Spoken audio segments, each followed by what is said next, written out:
Hey there, I just had a bite of lunch. I'm gonna clean up some of the leaners here. There's one spruce there, and then got a couple bad poplars behind it. So I take the little spruce out across the road, and then there's a fence in here. And the one guy that stays here in the nice part of the year, he's got a bunch of horses in there in this pasture right now. So I'll take those crappy trees down so they don't end up going over the fence when nobody's here, and have the horses get out. So I'll give you a little tour and then get at her, I guess. Okay, so you can see this one big poplar that's really leaning over the fence there. My saw is up there by the fence. It's kind of hung up in the other poplar there. So once I take the spruce down, I got a spot I can kind of dump that this poplar in, and then I don't think it's limb tied. I've been watching it. It's fairly windy today.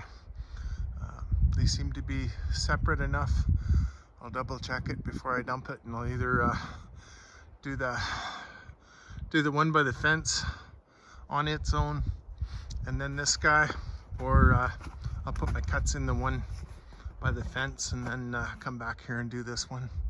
Either way, I'll probably follow this guy from behind this other poplar, so I've kind of got a safe tree to protect myself in. I'll do my undercut and then a bore cut and a trigger, so that I don't have to worry about the Dutchman potential on these poplar. Really bad, but any tree that's leaning that much is pretty loaded up, so you want to be careful. This is not a training video. This is just me out here at the farm. Okay, got the spruce out of the way. There's some junk hanging up in this poplar, but by and large it's not limb tied with the other one. Got a hole over there, so that's where it's going. And yeah, this one I'll probably set up with a bit of a trigger too, and just give me a chance to get out of here. Catch it a bit when it's down. Turns out the other tree is pretty limb tied. Got my cuts in and a wedge in it, so it can't come back. I just getting ready to take this guy down. Catch it in a minute. There she is, down and done. Totally got the fence. I'll back her up and pull the fence back up.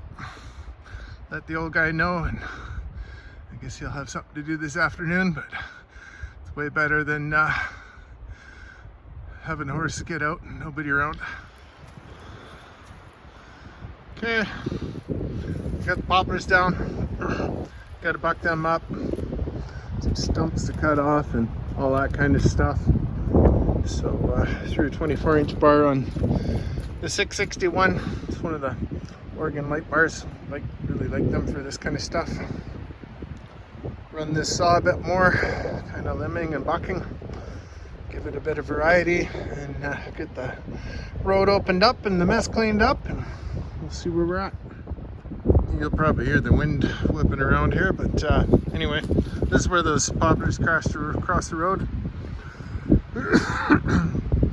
All bucked up and cleaned up, and so just buck my other stumps off on the other side there, and then go talk to the old guy and make sure that he's on his fence there. Sure it gets looked after. Okay, have a good one.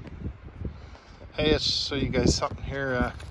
So this is that poplar that had the worst lean on it there. I didn't mention it in the video.